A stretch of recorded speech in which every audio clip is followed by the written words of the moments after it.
반갑습니다. 스포츠 분석하는 남자 스분남 인사드립니다. 자, 오늘 분석할 경기는 10월 30일 금요일이고요. 유로파리그 분석을 좀 했습니다. 원래는 유로파리그를 분석을 좀 안 했었죠. 챔피언스리그나 주말 리그만 좀 분석을 했다가 내일 마침 또 뭐 괜찮아 보이는 경기들도 좀 있고 해서 유로파리그를 준비를 했습니다. 어제는 챔스 결과가 좀 괜찮았네요, 나름. 그리고 방송 보시는 분들 구독과 좋아요 한 번씩 부탁드리겠습니다.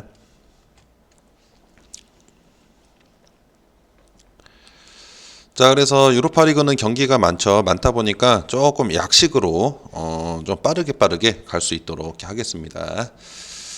자, 그래서 일단은 첫 번째 경기, 일단 총 6경기를 준비를 했고요. 2시 55분 경기 3경기, 그리고 다음 장에서는 이제 5시 경기 3경기를 총 6경기를 준비를 했습니다. 좀 간단하게 짚어갈 부분만 좀 짚고 넘어가고 최종 조합 픽은 이 방송에서도 어느 정도는 말씀드리겠지만 조합 짜는 것까지는 소통방에서 안내를 해드리고 있으니까 참고해 주시면 감사하겠습니다. 자, 그래서 첫 번째 경기는 엔트워프 대 토트넘입니다. 그래서 우선 토트넘은 다 잘 알고 계시니까 로열 엔트워프부터 보면은 최근에 이제 그죠, 주전 선수죠. 우측 풀백 부타의 부상으로 이제 그 대체로, 그래서 이제 미오시라는 미드필더가 현재 대체를 하고 있는 상황인데, 뭐 페이스는 나쁘진 않은데 그 공격까지 이어지는 2선에서 1선까지 들어가는 부분에서는 조금 많이 아직 좀 아쉽다라고 좀 볼 수가 있고, 사실 뭐 경기 이 팀들을 봤을 때 이게 벨기에 리그거든요. 로열 엔트워프가. 근데 이제 그 잘 모르실 겁니다, 대부분. 우리가 잘 아는 거는 뭐 프리미어리그, 라리가, 세리에, 그리고 리그앙, 분데스리가 정도는 잘 아는데, 벨기에 리그나 뭐 다른 리그는 강팀 잘 알고 있던 팀들 아니면 잘 모르는 게 사실이죠. 그래서 그 정도만 좀 짚고 넘어가면 될 것 같고, 자국 리그에서는 상당히 강한 모습을 보이고 있는 상황이고, 거의 학살을 한다, 자국 리그에서는. 그런 모습을 좀 확인해 볼 수 있다. 하지만 어쨌든 우측 수비가 조금 문제가 있고 공격으로 매끄럽지 않다라고 일단 볼 수가 있고, 그 다음에 토트넘 같은 경우에는 뭐 케인하고 손흥민의 그런 연계가 너무 좋고 최근에 수비력도 상당하죠. 실점도 상당히 저조한 편입니다.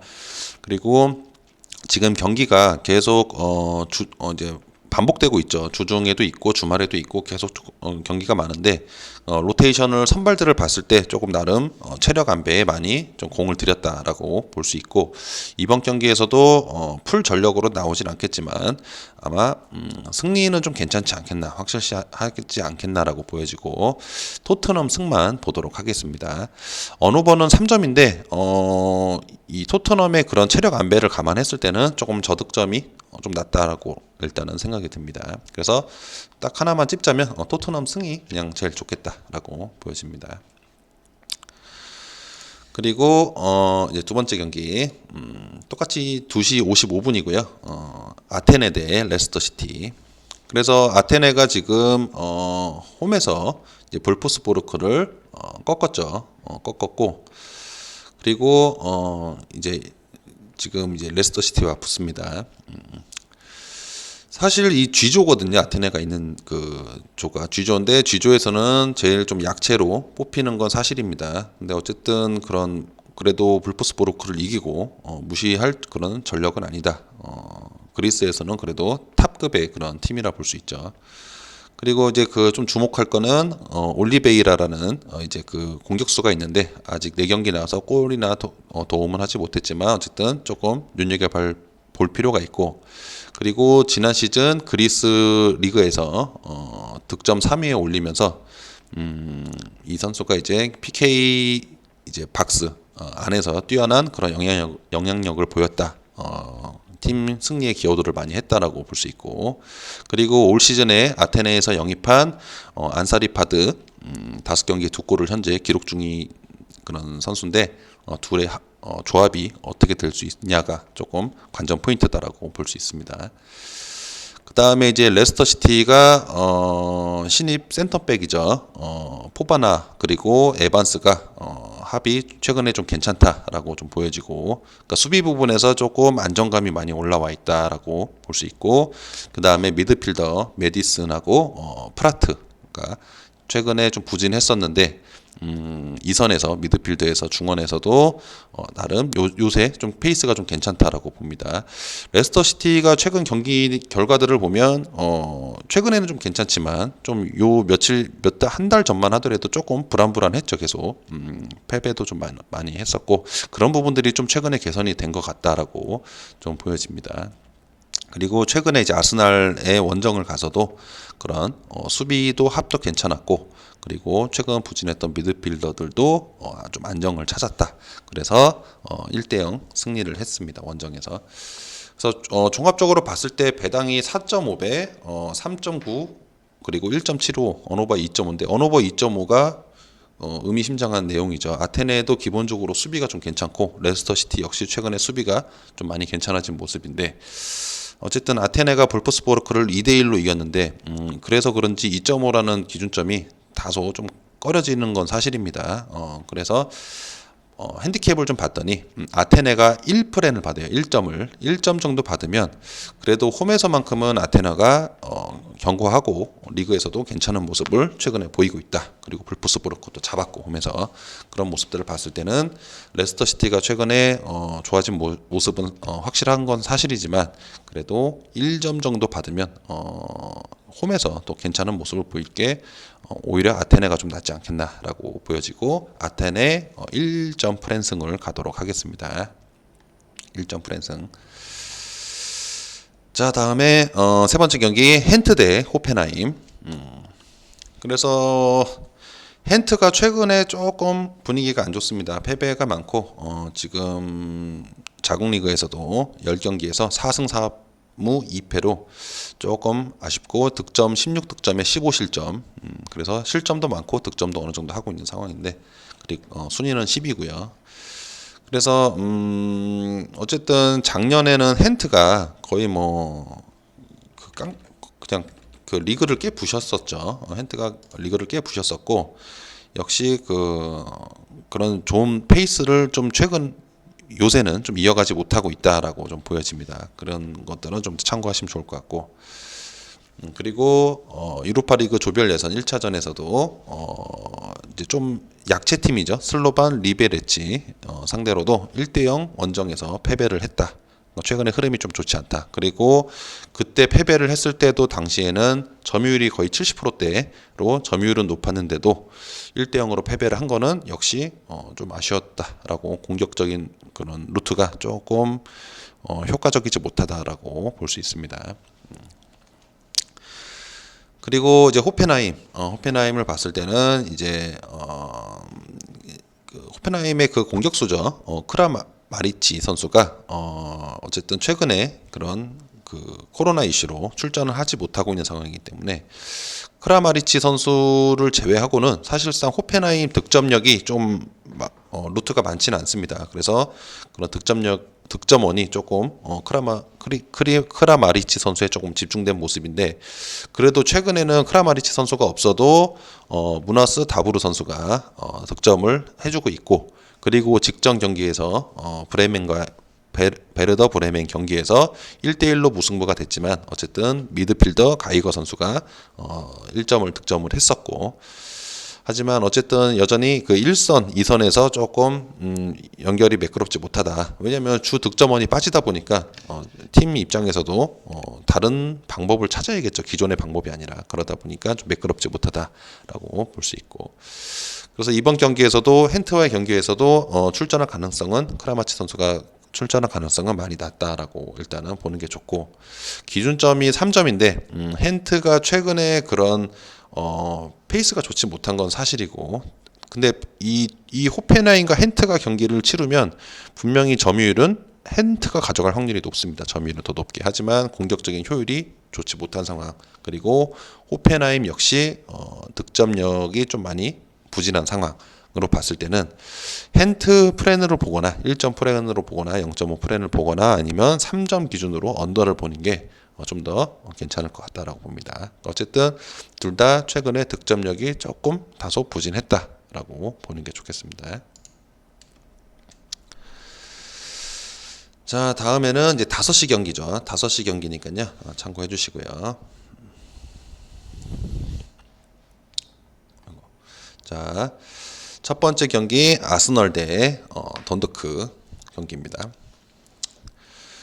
일단은 배당을 보니까 1.05, 13, 41에 상당히 던더크를 한 만 원만 걸어보고 싶은 배당이 2만 원만 걸으면 대박이 날 것 같은 배당입니다.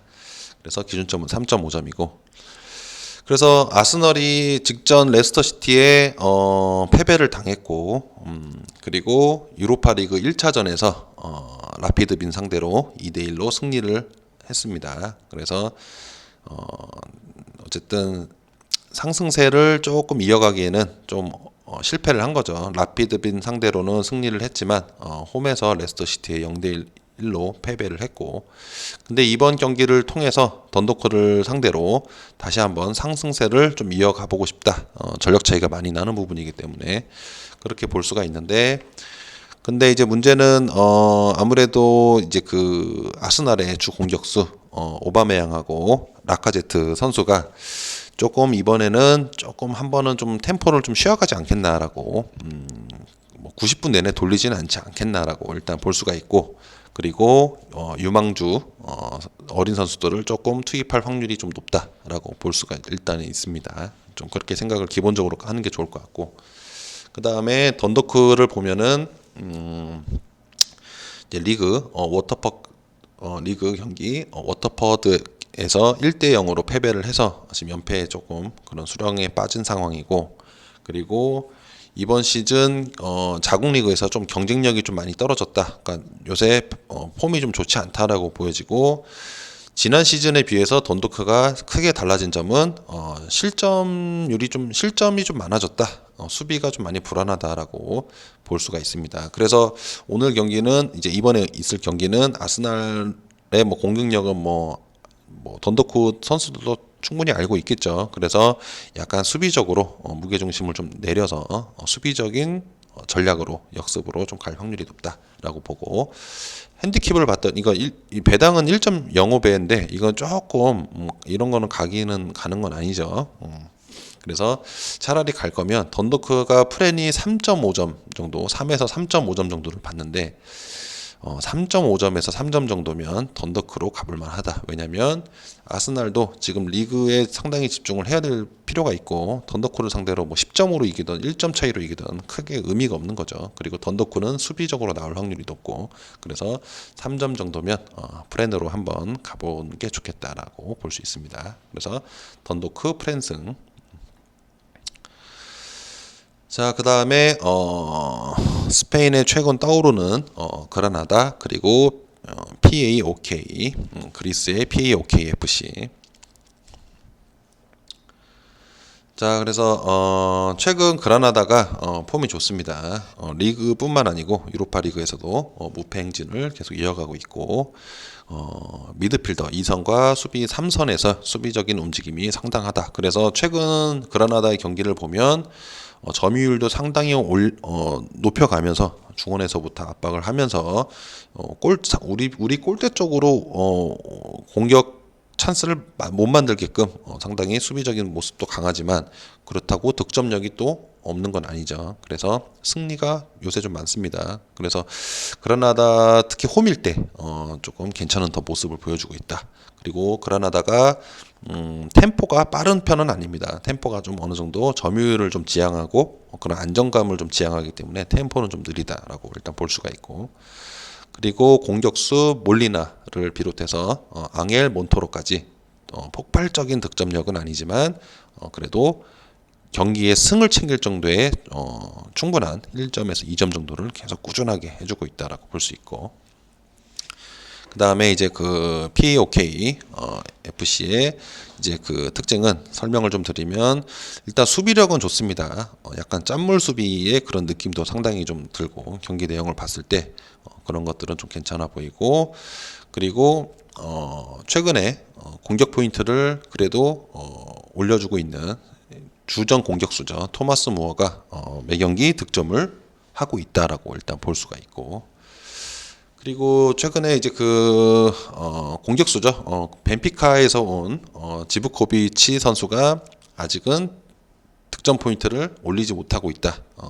경기는 매번 나오고 있지만 아직 포인트는 조금 아쉽다라고 볼 수 있고, 벤피카에서 이적 온 이후로 아직 경기 숫자가 많지 않았기 때문에 조금 더 적응할 필요가 있다라고 볼 수 있습니다.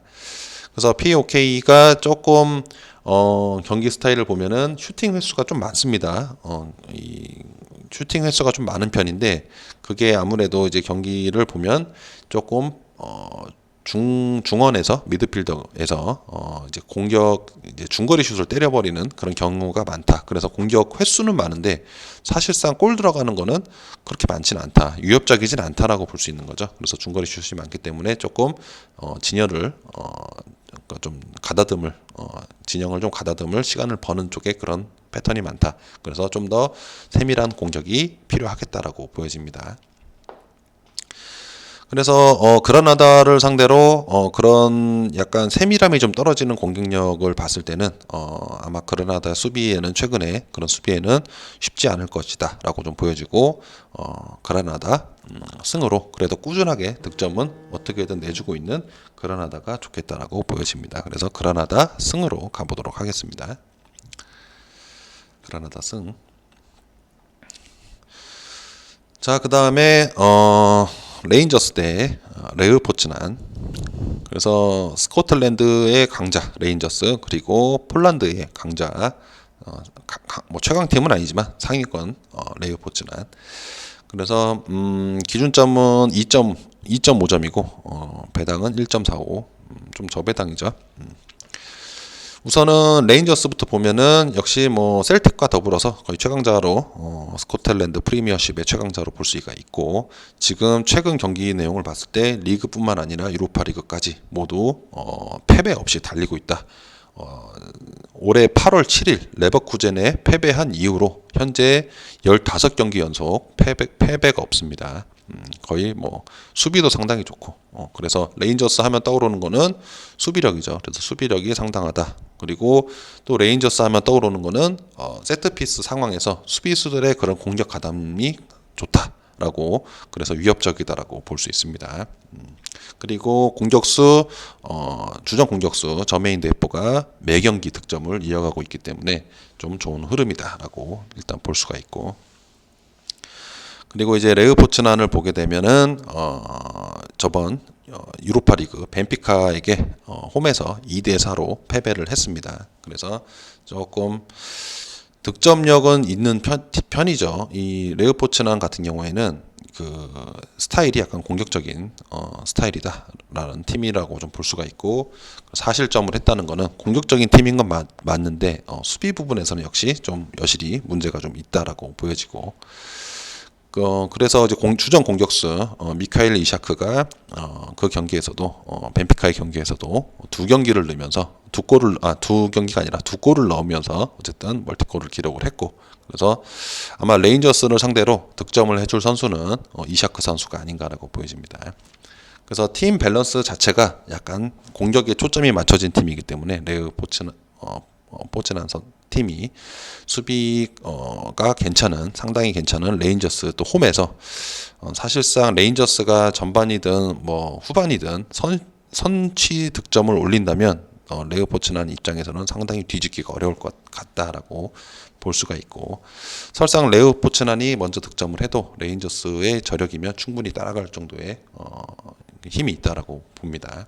그래서 이 경기는 레인저스 승을 보거나 2.5 기준 오바를 보는데, 그 이유는 레흐 포츠난이 수비 부분에서는 아직 좀 많이 부족하다. 레인저스가 득점 찬스를 많이 만들 확률이 높다고 보고 있는 겁니다. 그래서 레인저스 승 혹은 2.5 기준 오바를 보도록 하겠습니다. 자, 그래서 소통방에 오셔서요, 매일매일 스포츠 조합픽 받아보시고요, 영상 아래 고정 댓글 확인해 주시기 바랍니다. 오늘은 조금 유로파 리그를 좀 약식으로 빠르게 빠른 것도 아니네요. 시간도 보니까 또 비슷한 것 같은데 어쨌든 빠르게 좀 이렇게 한 거고 다시 리그 경기하고 챔스 경기는 총 4경기 정도만 분석을 하는 방향으로 하겠습니다. 영상 아래 고정 댓글 확인해 주시고요. 시청하시는 분들 구독과 좋아요 한 번씩 부탁드리겠습니다. 감사합니다.